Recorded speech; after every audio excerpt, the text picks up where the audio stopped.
বললেন, গলায় তাবিজ ঝুলানো শিরক, মান তাআল্লাকা তামিমা ফাকাদ আশরাকা। কেউ যদি তাবিজ ঝুলাই তাহলে ও শিরক করলো। যে কোনো তাবিজ, যে কোনো মাদুলি, কোরআন মাজিদের আয়াত লিখে তাবিজ ঝুলালে ডবল অন্যায় হয়। কোরআন মাজিদ কারো গলায় ঝুলে পায়খানায় যাওয়ার জন্য আসেনি, গলায় ঝুলে পেশাবখানায় যাওয়ার জন্য আসেনি। যে কোনো অন্যায় করবে কোরআন মাজিদের আয়াত গলায় করে, এটা নয়। এদেশের কোরআন মাজিদের প্রথমে দেখবেন কতগুলি নকশা করা আছে, এই নকশার তাবিজ ঝুলালে এই হয়। এদেশে যারা কোরআন ছাপাচ্ছে, এরকম আকীদা যারা রাখে, এরাও মুশরিক। এই পাতাগুলি ছিঁড়ে ফেলতে হবে। এরকম কোরআন ছাপায় যারা, তাদের বিরুদ্ধে যতদূর শক্তি প্রয়োগ করা সম্ভব তা করার জন্য চেষ্টা করতে হবে। এরা জাতিকে ধ্বংস করছে, আপনাদের ধ্বংস করছে, মুসলমানকে ধ্বংস করছে এক মিথ্যে কৌশলে, শিরক করে শিরক করিয়ে। বায়সাতের পাগড়ি বেঁধে যদি কোরআন মাজিদের আয়াত দিয়ে জুব্বা পরে আল খাল্লা পরে যদি তাবিজ লিখে দেয়, তবুও তা শিরক হবে। সাবধান থাকবেন। রাসূল সাল্লাল্লাহু আলাইহি সাল্লাম বলেন, মান আতা আররাফান ফাসালাহু ফাসাদ্দাকা বিমা কালা লাম তুকবাল লাহু সালাতান 40 লাইলা। কেউ যদি কোনো গণকের কাছে যায়, তারপর গণককে কিছু জিজ্ঞাসা করে, আমার টাকা হারিয়ে গেছে দেখেন তো, বা এই জিনিস হয়েছে একটু দেখেন তো, তার বলা কথাকে যদি বিশ্বাস করে, আল্লাহর নবী বলেছেন 40 দিন তার ইবাদত কবুল হবে না, 40 দিন তার সালাত কবুল হবে না। গণকের কাছে যায় যে যারা, তারা মুশরিক। আল্লাহ রাসূল বলছেন, মানা আতা আররাফান ফাসালাহু। কেউ যদি গণকের কাছে আসে, এরকম লোকের কাছে আসে, ভাগ্য পরীক্ষা করে, তার হারিয়ে যাওয়া জিনিসকে জানতে চাই, তাহলে ও কোরআন মাজিদকে অস্বীকার করলো, মুহাম্মদ সাল্লাল্লাহু আলাইহি সাল্লামকে নাকচ করে দিল, ও যেন নবীকে অস্বীকার করলো, কোরআন মাজিদকে অস্বীকার করলো।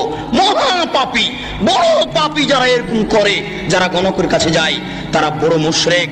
সাবধান থাকতে হবে। রাসূল সাল্লাল্লাহু আলাইহি সাল্লাম বললেন, মান হালাফা লিগাইরিল্লাহ ফাকাদ আশরাকা।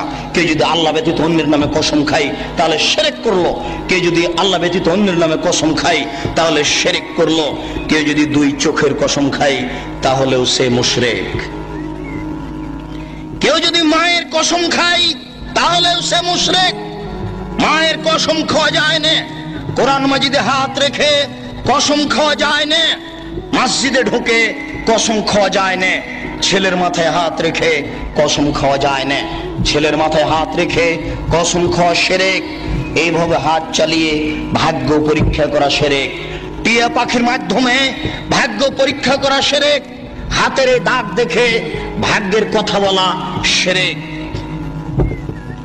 রাত্রে ঘরের আবর্জনা ঝাড়ু দিয়ে বাইরে নিক্ষেপ করা যায় না, এই মন্তব্য শিরক।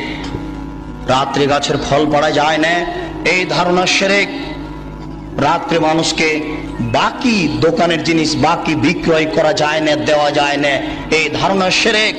রাত্রে মানুষকে জিনিস কর্জ দেওয়া যায় না, এই ধারণা শিরক। সকালে সকালে দোকানের জিনিস বাকি বিক্রয় করা যায় না, এই ধারণা করা শিরক।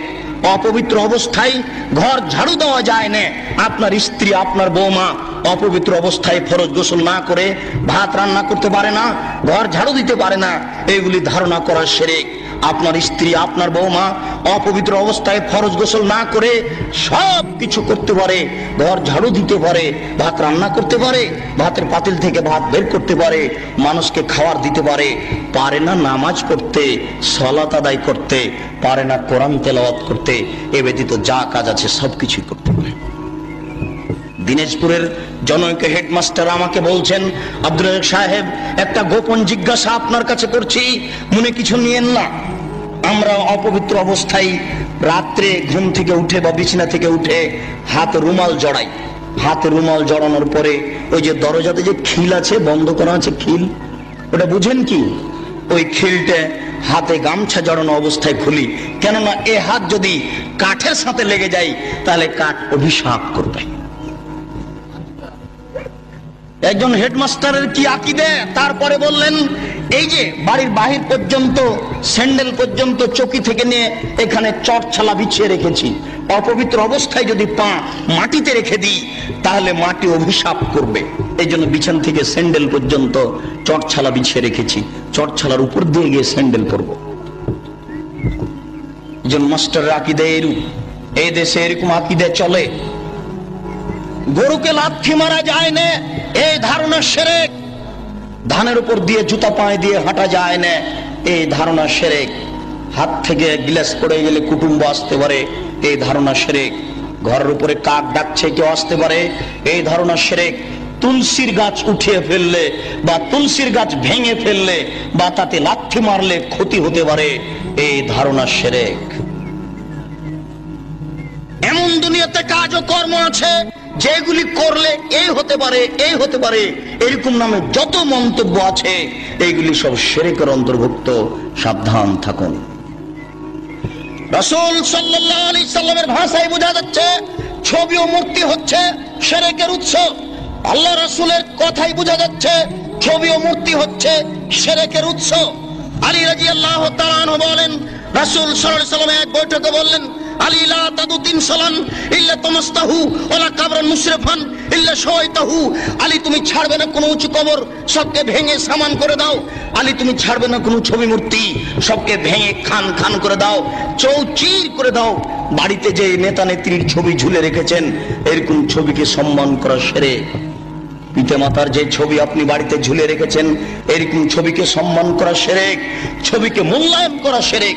আপনার ছেলে মেয়ের পাসপোর্ট সাইজের ছবি রেখে, আপনার ছেলে মেয়ের লেখাপড়ার জন্য, পরীক্ষা দেওয়ার জন্য পাসপোর্ট সাইজের ছবি রেখে বাড়িতে যত ছবি আছে অ্যালবামের সমস্ত ছবির মুখের উপরে লাথি মেরে সবকে ছিঁড়ে চৌচির করে দিতে হবে, পানিতে আগুনে পুড়িয়ে দিতে হবে, পানিতে ফেলে দিতে হবে।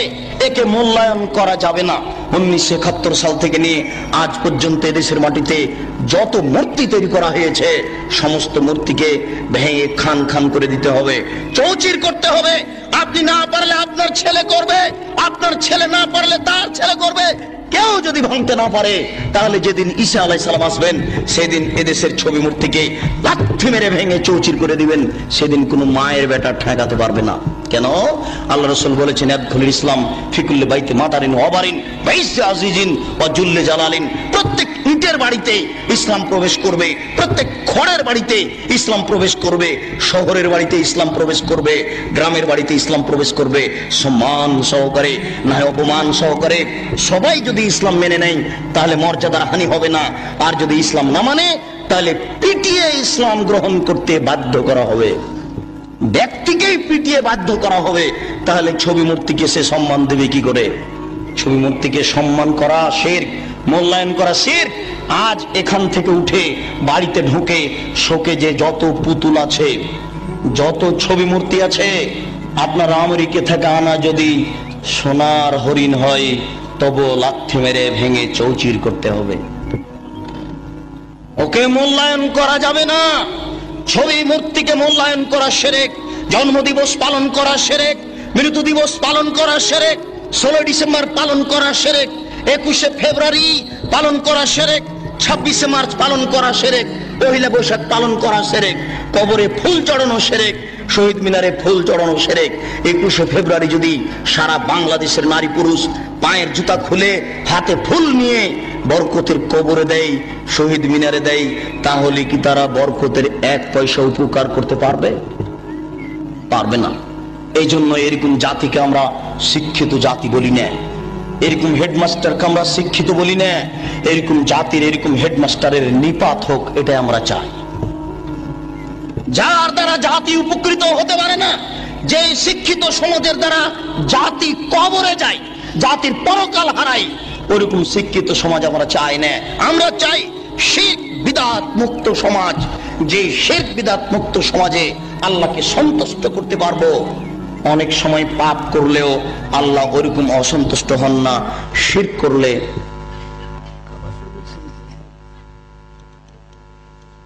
কাবা শরীফে যদি শিরক থাকে তবুও শিরক, কাবা শরীফে যদি ছবি থাকে তবুও শিরক। পৃথিবীর যেখানে ছবি থাক না কেন অবশ্যই তা শিরক। যেখানেই থাক না কেন, কাবা শরীফের ছবি মূর্তি ছিল, অনেক মূর্তি ছিল সেখানে। হবল নামে একটা মূর্তি ছিল কাবা শরীফের ঘরের পাশে, হবল, সেটাই বেশি মূল্যায়ন কর। সেই হবল মূর্তির পাশে ছিল একটা পাতিল, সেই পাতিলে ছিল 3টা খড়ি, অর্ধ হাত হোক আর 1 হাত হোক 3টা খড়ি ছিল। একটা খড়ির গায়ে লেখা ছিল ইফাল, করো, আর একটা খড়ির গায়ে লেখা ছিল লাতাফাল, করো না, আর একটা খড়ির গায়ে লেখা ছিল মোহমাল, কিছুই না। তারা ছেলে মেয়ের বিবাহ দিলে বা কোনো সফর করতে চাইলে বা কোনো পদক্ষেপ কাজের গ্রহণ করতে চাইলে ওই পাতিলের ভিতরে হাত ঢুকিয়ে খড়ি বের করত। যদি ওই খড়ি বের হয়েছে যাতে লেখা আছে ইফাল করো, তার মানে হবল মূর্তি বলে দিল এ আল্লাহ নকল আল্লাহ নাউজুবিল্লাহ বলে দিল যে তোমরা কাজ করো, আল্লাহ বলে দিল করতে, এখন তারা করবে নাউজুবিল্লাহ। যদি ওই খড়ি বের হয় যাতে লেখা আছে লা তাফাল করো না, এখন ওদের নকল আল্লাহ বলে দিল যে এই কাজ করতে হবে না, মেয়ের বিবাহ দিতে হবে না, তারা করবে না। তারা যুদ্ধের মাঠে জয়ী হলে বলতো উল হোবাল, উল হোবাল, এ হোবাল তুমি সম্মানী, তুমি জয়ী, তোমাকে আমরা মূল্যায়ন করি। আল্লাহর নবী বলেছেন তোমরা পাড়ায় পাড়ায় অক্তিয়া মসজিদ তৈরি করো, আপনাদের গ্রামে প্রয়োজনে 10টা মসজিদ তৈরি করবেন, এই কথাই ঠিক। অক্তিয়া মসজিদ, পরের বাক্যে বলেন অবশ্যই মসজিদকে পরিষ্কার রাখতে হবে, অবশ্যই মসজিদকে সুগন্ধিময় রাখতে হবে। যদিও আমরা সুগন্ধিময় রাখা বিষয়টি ভালো বুঝি না, অন্তত মসজিদ পরিষ্কারের জন্য লোক রাখতে হবে, মসজিদ যেন কখনো অপরিষ্কার না থাকে, মসজিদে যেন ময়লা মাটি না থাকে, এইভাবে আপনাকে সোচ্চার থাকতে হবে। আল্লাহর নবী পাড়ায় পাড়ায় মসজিদ তৈরি করার আদেশ করেন। আনাস রাদিয়াল্লাহু তাআলা আনহু বলেন রাসূল সাল্লাল্লাহু আলাইহি সাল্লাম বলেছেন মসজিদের ব্যাপারে সাবধান থেকো, ইন্না মিন আসরাতি সাত ইয়াতাবাহুন নাস ফিল মাসাজিদ, বিশাল মসজিদ তৈরি করে প্রয়োজন না থাকলেও কারুকার্য করে গৌরবের জন্য মসজিদ মানুষ তৈরি করতে পারে, এ ব্যাপারে সতর্ক থাকো, এটা কিয়ামতের লক্ষণ। ইবনে আব্বাস রাদিয়াল্লাহু তাআলা আনহু বলেন রাসূল সাল্লাল্লাহু আলাইহি সাল্লাম বলেছেন মা বিন তাসজিদুল মাসাজিদ, মসজিদকে বিশাল কিছু করতে হবে, সর্বোচ্চ করে ব্যতিক্রম করে এভাবে আমাকে আদেশ দেওয়া হয়নি। পাড়ায় পাড়ায় মসজিদ করতে হবে, মসজিদ পরিষ্কার রাখতে হবে, এই আদেশ আমাকে দেওয়া হয়েছে। সম্মানিত দিনী ভাই বোন, মসজিদের বিষয়টিও সতর্কতার সাথে, কবরস্থানের পাশে হয় না যেন, কবরের উপরে হয় না যেন, কবর পাশে থাকে না যেন, তাকে কারুকার্য দিয়ে পরিণত করা হয় না যেন, তা হবে অবশ্যই স্বাভাবিক, তা হবে অবশ্যই সুন্দর, তা হবে অবশ্যই পরিষ্কার, এ কথাই রাসূল সাল্লাল্লাহু আলাইহি সাল্লাম বলেন।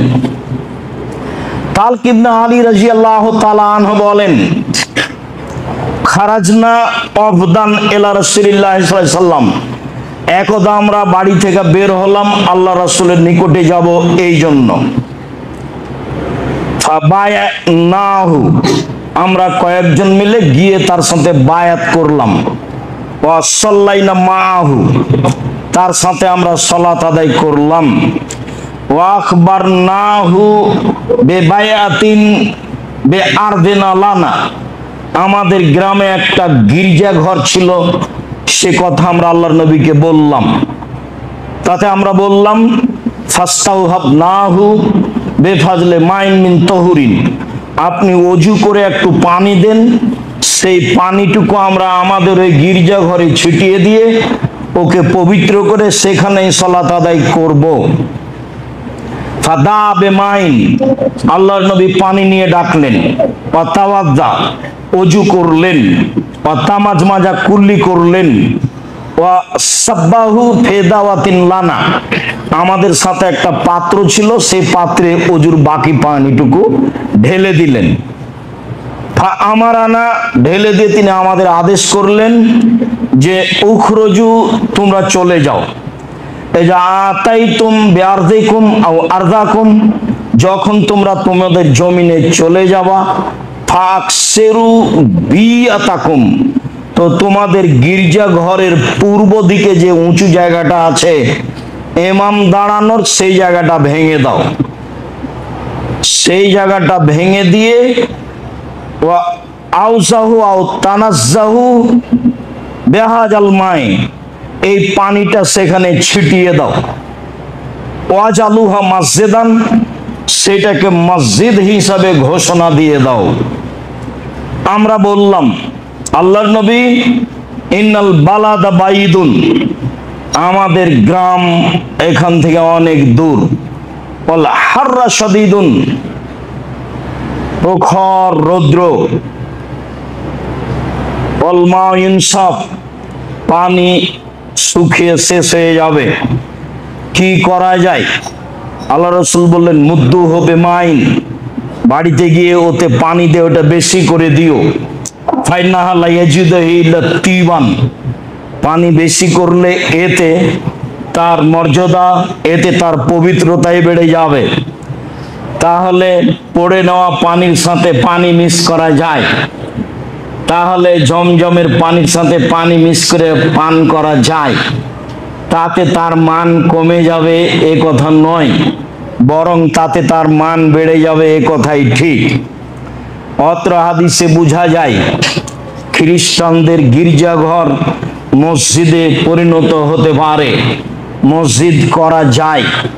গির্জাঘরের পূর্ব দিকে একটা উঁচু জায়গা থাকে মেহরাবের মতো, সেটা ভেঙে দিয়ে সমান করে দিতে হবে, তাতে পানি ছিটিয়ে দিতে হবে, তাহলেই সেটা মসজিদ বলে ঘোষণা দেওয়া যাবে। লন্ডনে বহু মুসলমান ওদের গির্জাঘর কিনে নিয়ে তাকে মসজিদ ঘোষণা দিয়ে সালাত আদায় করছে। তারা ইবাদত করেছে মর্মে সেখানে আর ইবাদত হবে না, তাদের টাকা দিয়ে গির্জাঘর তৈরি করা হয়েছে, সেই ঘরে সালাত হবে না, এই হিসাবে একটাও ঠিক নয়। দেখেন হাদিস সহিহ। বিষয়টি খুব বিবেচনার জন্য আমি মনে করি, অবশ্যই বিবেচনা করে সময়ের গতিতে কাজে লাগাবেন ইনশাআল্লাহ। আল্লাহুম্মা সাল্লি আলাইহি ওয়া বারিক আলাইহি।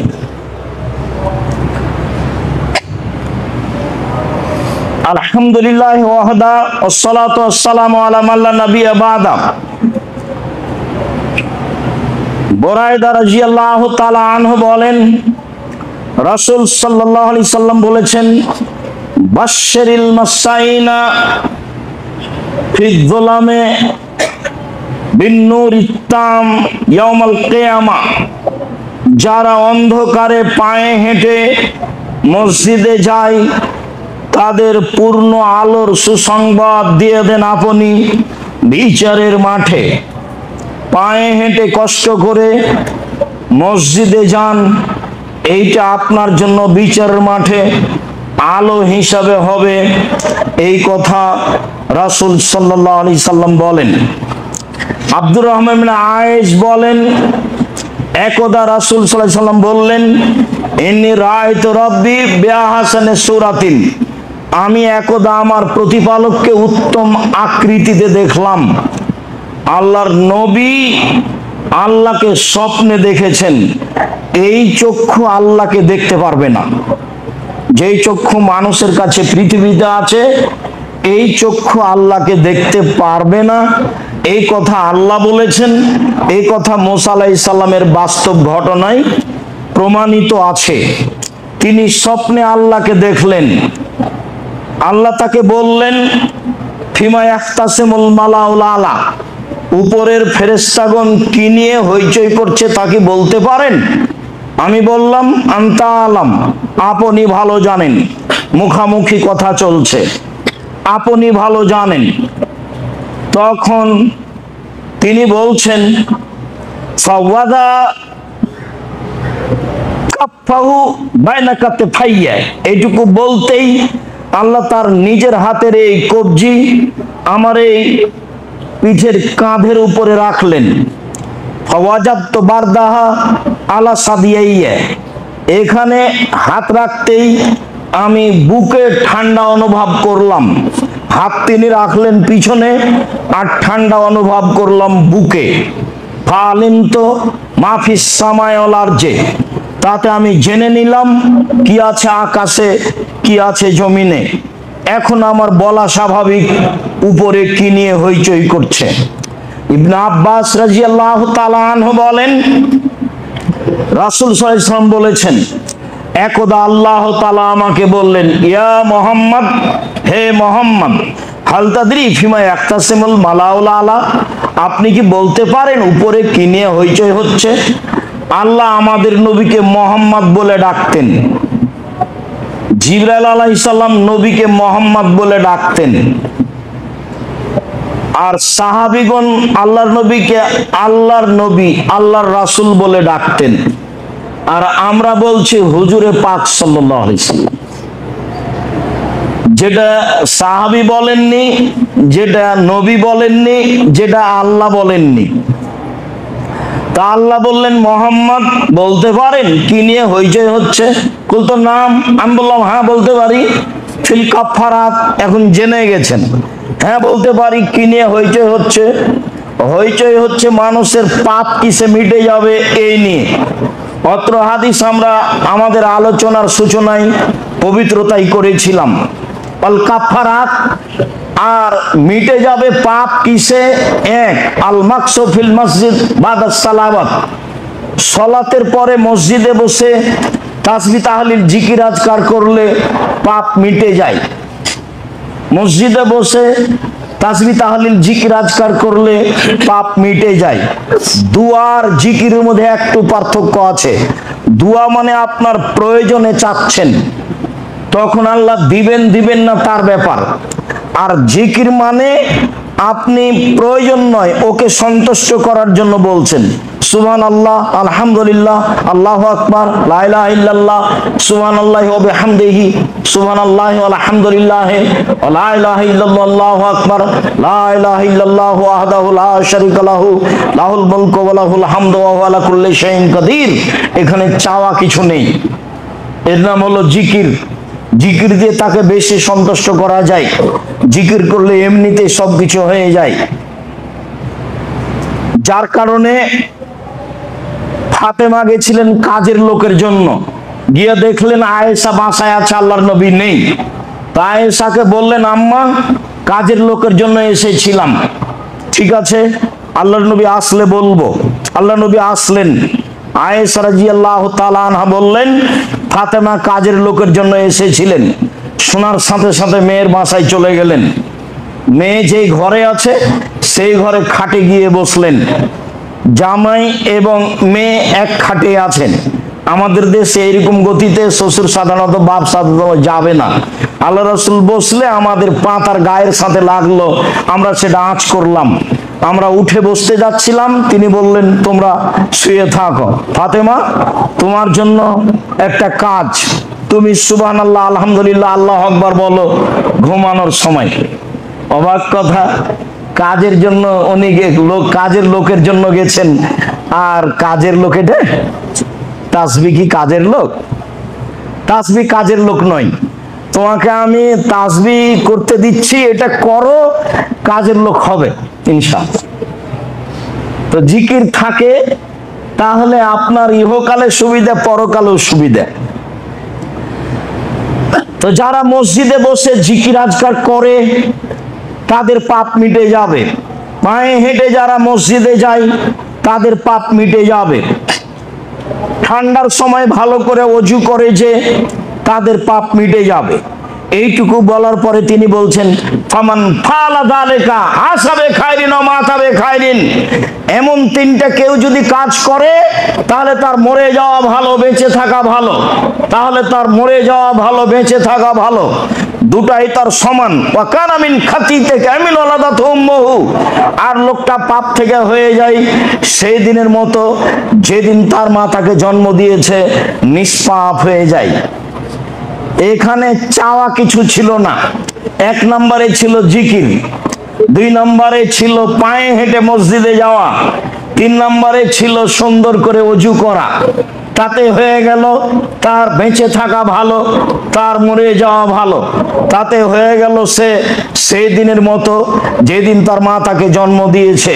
পরে আল্লাহ বললেন, মোহাম্মদ ইয়া সাল্লাইতা ফাকুল, যখন তুমি সালাত আদায় করবে সালাতে তুমি এই দোয়াটি পড়িও। কি? আল্লাহুম্মা ইন্নী আসআলুকা ফিলাল খায়রাতে ওয়া তারকাল মুনকারাতে হুব্বাল মাসাকিন। হে আল্লাহ, তোমার কাছে আমি ভালো কাজ করা চাচ্ছি, মন্দ কাজ ছেড়ে দেওয়া চাচ্ছি।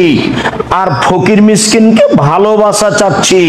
ওয়ান তাগফিরালি ওয়া তারহামনি, আর আমাকে ক্ষমা করে দাও এইটা চাচ্ছি, আর তুমি আমার প্রতি দয়া করো এইটা চাচ্ছি। আপনি সিজদায় বলতে পারেন, সালামের বৈঠকে বলতে পারেন, আল্লাহুম্মা ইন্নী আসআলুকা ফিলাল খায়রাতে ওয়া তারকাল মুনকারাতে ওয়া হুব্বাল মাসাকিন ওয়ান তাগফিরালি ওয়া তারহামনি। এই দোয়া আপনি বলেন আপনার সালাতে, এটা আল্লাহ বলছেন আমাদের নবীকে। ওই যে আরাদটা এইটুকু বলা যায় পরের অংশ, ওই যে আরাদটা ফিতনাতান বিইবাদিকা ফাকবিজনি ইলাইকা কাবলা মাফতুনিন। আর যদি জাতিকে বিপদে ফেলতে চাও, পরীক্ষা করতে চাও, তাহলে আমাকে তাদের মধ্যে রাখিও না, উঠিয়ে নিও। আমি পরীক্ষা দিতে প্রস্তুত নই। আমি বিপদে পড়ে তোমাকে কতটুকু ডাকতে পারবো, আমি এরকম বিপদে পড়তে রাজি নই। তুমি যদি জাতিকে পরীক্ষা করতে চাও, তাহলে আমাকে তাদের মাঝে রাখিও না, আমাকে আগে উঠিয়ে নাও। এই কথা আল্লাহর নবীকে শিখিয়ে দিচ্ছেন আল্লাহ তাআলা, যে আপনি এভাবে বলেন। এরপরে বলেন অদ্দারাজাত, মান বেড়ে যায়। কিভাবে মান বেড়ে যায়? এক, মান বেড়ে যায়। কিভাবে মান বেড়ে যায়? ইফসাউ সালাম, সালাম দিলে মান বেড়ে যায়। লজ্জা লাগে, কেমনে সালাম দিই? আমি তো ছোট, তিনি তো বড়। আর তিনিও ভাবছেন আমি কেমনে সালাম দিও, তো একটা ছোট ছেলে বা সাধারণ মানুষ কৃষক। মিশরে একটা জিনিস আছে, সবাই সবাইকে সালাম দেয়, সবাই সিগারেট খায়, সবাই দাড়ি চাচে।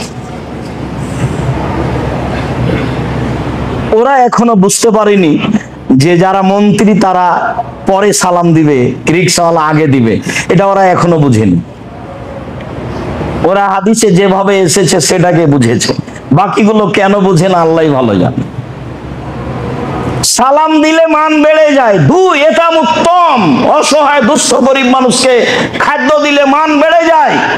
তিন, অসলাত বিল্লাইল নাসনিয়াম, মানুষ যখন ঘুমিয়ে থাকে অর্থাৎ তাহাজ্জুদ পড়লে মান বেড়ে যায়। তিনটা কাজ, যার জন্য বহু বক্তব্যে বলা আছে আপনাকে ফিরে যেতে হবে আপনার বাপের স্বভাবে, আর আপনার বউকে ফিরে যেতে হবে আপনার মায়ের স্বভাবে। আপনার পিতার যে স্বভাব ছিল মসজিদ থেকে ফকির ধরে আনা, অসহায় মানুষকে খেতে দেওয়া, সেই কাজে আপনাকে ফিরে যেতে হবে। ঢাকা শহরে বসবাস করেন, 150 চাউল রান্না করেছেন, মেহমান আসলে স্বামী বউ বলা বলি করে, কি করবে চানাচের বিস্কুট দিয়ে বিদায় করে দাও। এখন যদি খাবার দাও তাহলে আবার রান্না করা লাগবে। আব্দুল্লাহর বক্তব্য শুনেন। আপনাকে আল্লাহ রুজি দিয়েছেন আপনার আর স্ত্রীর, আপনার হাত দিয়ে। একটা ছেলে হলো তো 3 জনের দিলেন, আর একটা ছেলে হলো তো 4 জনের দিলেন।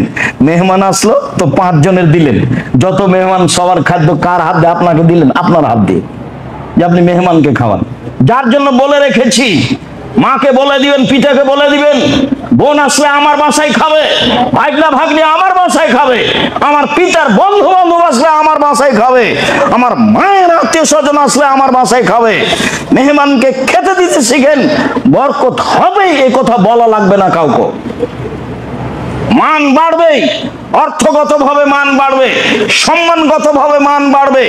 যত মনটা সংকীর্ণ হবে তত আপনি পিছিয়ে উঠবেন, সব দিক দিয়ে পিছিয়ে উঠবেন। মনটা ছোট হতে একবারে ছোট হয়ে যাবে। মানুষকে খেতে দিতে শিখতে হবে, জরুরি। বহু দিন বলা আছে, যে ঘরে আপনার স্ত্রী থাকে সে ঘরে ফ্রিজ আছে, গ্যাসের চুলা আছে, তরকারি আছে ফ্রিজে, বের করে একটু গরম করলেই হয়, মেহমানকে খেতে দেওয়া যায়।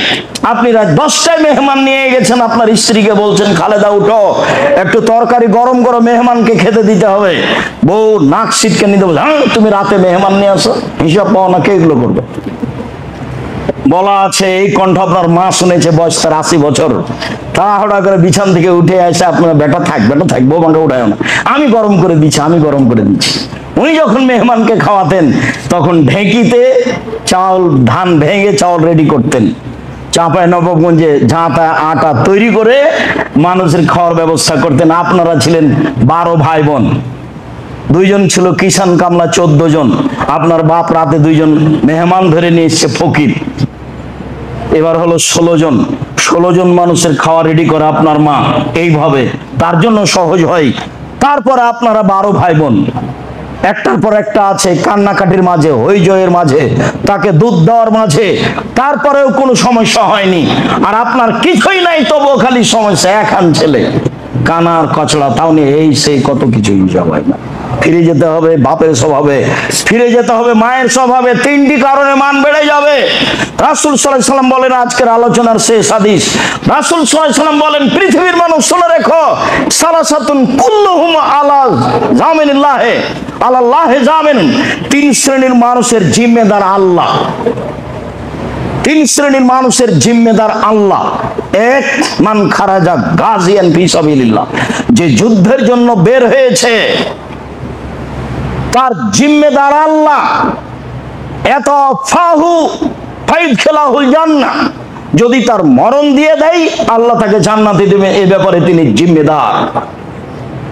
ওয়াইন রাদ্দাহু, আর তাকে যদি আল্লাহ ফেরত দেয়, যুদ্ধ করে বাড়ি ফিরে আসে, তাহলে ফিরে আসবে বেআজলি নগানামেতিন, টাকা পয়সা নিয়ে, যার আপনার জয়ী হয়ে নেকি নিয়ে অনেক নিয়ে ফিরে আসবে। 1, রাজুলুন রাহাইল আল মসজিদ, যে ব্যক্তি বাড়ি থেকে মসজিদে যায় সালাত আদায়ের জন্য, এর জিম্মেদার আল্লাহ। যদি যাওয়া আসেতে মারা যায়, আল্লাহ তাকে মাফ করে দিয়ে জান্নাতে দিয়ে দিবেন। আর যদি বাড়ি ফিরে আসে, তাহলে প্রচুর পরিমাণে নেকি এবং একটা অর্থ সম্পদ নিয়ে ফিরে আসবে, আমি বুঝতে পারি আর না পারি। 3, রাজুলুন দাখালা বাইতাহু বিসালামিন, যে ব্যক্তি বাড়িতে প্রবেশ করে সালামের মাধ্যমে, তার জিম্মেদার আল্লাহ। আমরা তো সালাম দিতেই পারি না। আমাদের বাড়িতে সালাম দিয়ে ঢোকা তো একটা শরমের ব্যাপার। রাজশাহী চাঁপাইনবাবগঞ্জের মানুষ যদি কেউ সালাম দিয়ে বাড়িতে ঢোকে, তাহলে এটা অবাক ব্যাপার হবে। কেমন হলো, ঢোকে বাড়িতে কেউ আছো, আব্দুর রাজ্জাকের মা বাড়িতে আছো, এইভাবে ঢোকে। এমনিতেই ঢুকে না, তবে এইভাবে ঢুকে। সালামের জায়গায় এটা চলছে। আর আপনার তো আল্লাহ রাস্তায় কলিং বেল বাজনা বাজে উঠছে বাড়িতে, তে বাজনা তো চলবে না। যদি কলিং বেলে সালাম থাকে, তবে আপনি মুখে সালাম দিয়ে বাড়িতে ঢুকবেন। জরুরি যারা আছেন আমার সামনে, যারা এই যন্ত্রের মাধ্যমে পৃথিবীর বিভিন্ন প্রান্ত থেকে অবগত হচ্ছেন, সময়ের গতিতে অবগত হবেন, আমি তাদেরকে আন্তরিকভাবে অনুরোধ জানিয়ে বলছি, আপনি আমার দিনী ভাই, আপনি আমার দিনী বোন, আপনাকে জরুরিভাবে এই কাজগুলি করতে হবে। তার একটা জরুরি কাজ করতে হবে, সালাম দিয়ে বাড়িতে প্রবেশ করবেন, তাহলে আপনার জিম্মেদার আল্লাহ। এ কথা তো আমি বলিনি, এ কথা মুহাম্মদ সাল্লাল্লাহু আলাইহি ওয়াসাল্লাম বলেন। রাতে সালাত আদায় করতে শিখবেন, মান বাড়বেই। অসহায় মানুষকে খেতে দিতে শিখতে হবে। অসহায় মানুষ পাওয়া না গেলে, যেখানে এতিম আছে সেখানে টাকা পয়সা পাঠাতে হবে। যদি আপনার পাড়ায় না থাকে, তা আল্লাহর রাস্তায় জামিয়া সালাফে তো আছেই, 519 জন এতিম অসহায় আছে, খালি আপনার জন্য, যাতে করে আপনার সমস্যা না হয়। কোথায় পাবো লোকজন? 519 জন এতিম অসহায় আছে। কেন যে আপনি দেখতে যান না, সালাম ফিরার পরে আপনি উঠে চলে যান। 200 টাকা 500 টাকা দেওয়া আপনার প্রয়োজন হয় না। কেন হয় না তা আমি বুঝি না। তবে মনে রাখবেন, দেওয়া হাত ভালো নেওয়া হাতের চেয়ে। শ্বাস বন্ধ হয়ে গেলে সময় শেষ, এ কথাই ঠিক। দেওয়া হাত ভালো নেওয়া হাতের চেয়ে। আল ইয়াদুল উলিয়া খায়রু মিন ইয়াদিস সুফলা, হাদিস বুখারী মুসলিম। দেওয়া হাত ভালো নেওয়া হাতের চেয়ে, এই কথা মুহাম্মদ সাল্লাল্লাহু আলাইহি সাল্লাম বলেন। আল্লাহ তুমি আমাদেরকে এই সব আমলের মাধ্যমে আমাদের ইহকাল পরকাল কল্যাণ করো। আমাদের